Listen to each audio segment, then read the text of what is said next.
So I told you guys I was going to be more real with you. Yeah, you can see my gut hanging out, but here we are at 306 pounds. So here we're just doing some stretches and some welfare yoga. If you want your metabolism to work for you, if you want your body to work for you, your metabolism will be with the whales. It's super solid. Honestly, just eat healthy, you should be alright. Berries, put that in a protein powder, blend it up, you got a protein smoothie. And now we're just doing some weights for some resistance training. And yeah, I'm not wearing a bra. Some natural ingredients of chicken in the quinoa, but I'm tricking my taste buds into thinking that I'm having something tomatoes and basically transforming it 3 different ways. In fact, there's no cooking at all. And now we're just going to do the exercise bike for 10 minutes. Like you could see when I sit down, I look my biggest. We haven't even started the day and we've spent $128 for our cable bill, $70 for a cell phone bill, $77 and $46 at Lululemon. That's for resale. That's why we spent that. Ugh. I thought it was going to be a $0 day today. Spinach was only $1, so I picked up 2 packages. Hey guys, welcome back to the channel. Joe Girl Miss Philly. As you saw in the previous clip, we did a little bit of a workout. I did mostly filming for the video rather than filming myself working out because, you know, I don't want to look like a hot freaking Free Willy beached whale while we're doing that.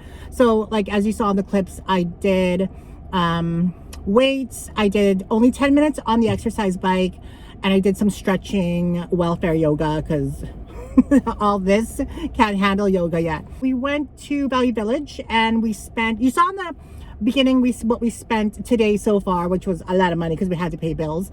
But also we went to, and I also ordered from Lululemon because we need to resell. We went to Value Village. We spent $6 there on my favorite leather conditioner. Do I have it back here? No, it's in the trunk. Sorry, it's in the trunk. But I love that cleaner. It's kind of funny because, like, in the last video you guys saw that I was trying to find a leather cleaner, and this one is usually included in your furniture purchase, and I've received it like multiple times. I've had some sitting for years and ended up not using it, and then I ended up using it, ended up loving it. But usually they price it at $7.99 to $9.99 at the thrift store. But today it was $3.99, and there was 3 of them, but I purchased 2 of them.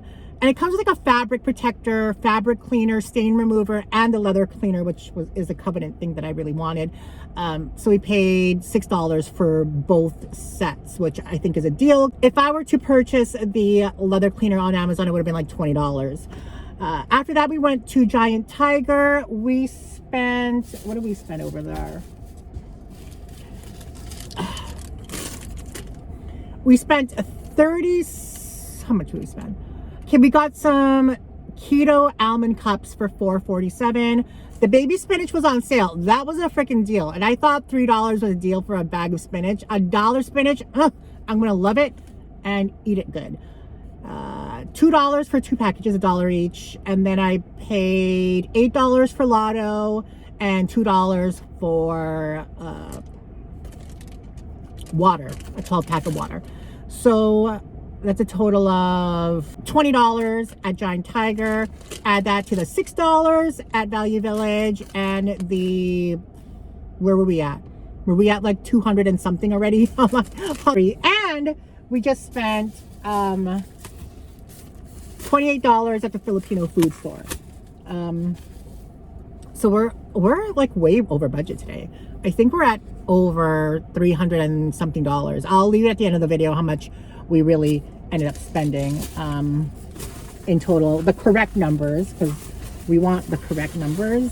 I'm kind of like a little bit annoyed now that I spent that much today. Okay, granted it was bill paying and inventory, so it doesn't really count because you need to pay your bills and we need to make money. So I won't let that bother me too much. But I've been trying to get my cell phone bill down. I pay $68 a month, and then with taxes it comes up to like $72 or something. And I called my cell phone company. I'm with Bell Mobility, and they said that's the cheapest plan that they have. Anything else is more expensive unless I go with pay as you go. And I find that hard to believe. I think they're lying to me. Like, there has to be a cheaper plan than that, because I'm I think I'm getting like 15 gigabytes of data. I haven't been using all that data every month, and I think I can get away with like 10 gigabytes of data. So I think they're just trying to just get a lot of like squeeze me for more money when really they have a cheaper plan. Although I did look online and they didn't have a cheaper plan. So I don't know what the fuck they're doing. I think they're just ripping people off. They really do have cheaper plans, and they've had cheaper plans before, but they don't want to give it to anybody because they want people to pay more money. That's what I think about these conglomerate corporations.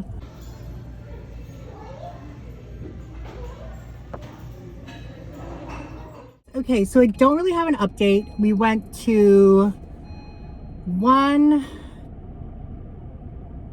2, 3 more thrift stores and we didn't find anything, which is fine. I mean, that's kind of expected these days with the competition, the employees hoarding shit, because you know employees hoard shit. I know employees hoard shit. I know for a motherfucking fact, straight from the horse's mouth. Yeah, we do. I bought for $1.12. So in total today we spent maybe like, let's recap. We spent 100 and here we go again. I don't know. I'm not gonna recap. I'm too lazy. But I feel like we spent about $330 roughly today. But a big chunk of that was for bills and for inventory. So, you know, if we didn't have that, then we would have been fine. So today's menu on the meal, I got some from the Filipino place. I picked up some chicken that was not fried and there's no breading on it, but it's like kind of simmered in milk. So I don't think I've ever had that before that I know of. I think I did, but I feel like I haven't. But I think I did. I asked her if it was ginatang manok, but she said it wasn't. So I was like, okay, well, it looks like it. So I'm going to eat that with rice. And I'm going to guesstimate that the calories for that would be about 400 calories, I feel like, based on the rice, the chicken, and the milk. And I feel like I also want to make a chicken wrap. I have some chicken breasts I need to cook, and then I have a lot of spinach, and then we have the low keto wrap. So I feel like that with maybe some potato wedges will be our second meal today. And that would probably about, the potato wedges, I think it's like 200 calories for 6 pieces. Maybe we'll have 8 pieces. So that'll be like 350 calories. And then the wrap itself, I feel like will be 90 calories for the wrap. The chicken, 100 calories. The mayo is 100 calories. So I feel like the wrap will be about 400 to 450 calories. So that meal will probably be about 800 to 900 calories. So we're still kind of under our caloric intake. So if our first meal is 400 to 500 calories, our second meal is 900 calories, we're still way below our caloric intake. So I might get some popcorn or something. Actually, no, I will eat what I have at home. I have some celery and some hummus and some chickpea crisps. So we'll try and, oh, hello, Mr. Motorcycle Rider. So we're going to try and eat that as snacks in between. Oh, I'm so, like, I have such a big crush on the security guard at one of the Valley Villages. Well, to be honest, I have a crush on 2 of them. They're both actually East Indian. And for a long time, I wasn't really attracted to East Indian guys. But, I mean, I love East Indian food. And sometimes I see, I'll just call them Indian. I'll see Indian guys and I'll just think they're like really hot. And I've come across a lot that smell really nice. And I see a lot online that are hot. So it's like, hello, let's open that door. Thank you. Yeah, I have a huge crush on both of them. That's it. What else? Daniel was talking to me on Snapchat and he found a few good items. Oh, it's so funny. I have a friend and she works at a restaurant, and yesterday Daniel was going to a concert with his girlfriend, and he asked where they should eat, and I was like, you should eat here. It's, you know, our friend works, well, my friend works there, and it's close to the venue where you're going to, and also the prices are pretty reasonable. So I literally get a message on Snapchat from my friend, and she's like, girl, I see Daniel here. I thought it would be you. And I'm like, no. And I was like, do you think that we're together or that we're dating? She's like, yeah. I'm like, hell no. Hell no. No, that's his girlfriend. And they went to a concert. They wanted to eat before. And I was like, I recommended that, you know, they eat there because you're working. And she's like, girl. But it was just hilarious that, I know. I feel like that's a problem when I hang out with guys, is that people think that I'm dating them or I like them. And that is so not the case. I mean, that happened with people that shall not be named. I feel like that's also a deterrent. Like when I'm out in public with a guy that I'm just friends with, and then no one's gonna approach me because they're gonna think that we're together. So it's kind of hard that way. I can't wait to be skinny and hot, because then guys will approach me. The way I was, I feel like I'm gonna be even hotter than I was back in 2020. Because in 2020, you know, a bitch was hot, okay? And even then, I thought I was still a fat whale. But now God has taken that away from me. He stripped me of my hotness and made me fat again. And he's like, bitch, this time you're going to appreciate it when I give it to you. Well, thank you, God. Thank you, God, for, you know, making me appreciate wealth and hotness. Yeah. Because back then, like, obviously I was hanging with someone, but I'd also, like, guys would not come up to me because they would think that we were dating. And I probably lost a lot of prospects and potentials. Don't forget to remain positive, productive, and progressive. Keep manifesting those motherfucking dreams. And I'll see you in the next one. I love you. Bye. I've been like obsessed with like 80s pop divas. So I don't know if any of you like grew up on 80s music, but I grew up on 80s music. I was an 80s kid. I was mostly a 90s kid and preteen, but 80s, I remember as a child just loving like the music from that era. Obviously you have your staple pop divas from the 80s like Janet Jackson, Madonna, Paula Abdul. Those were like your A-lister pop divas from the 80s, but a lot of people don't give credit to a lot of the other pop divas of the 80s, and I would like to share with you some of my favorite 80s pop divas. Case in point, Tiffany and Debbie Gibson. I think Debbie Gibson came out in 86, Tiffany came out in 87. Huge during my childhood. And I mean, I was young when they came out. I know Debbie Gibson was popular in 87 because like her album came out in 86, and then in 87 like that's when her singles started to come out. But then Tiffany came out in late 87 and they were kind of like competing. Anyway, in my school it was like the biggest thing, Debbie Gibson or Tiffany, kind of like in the late 90s Britney or Christina. It was kind of like that, but I loved both of them equally. I was more in love with Tiffany because I liked her voice more and like her rocky kind of edge, but like Debbie Gibson was more poppy.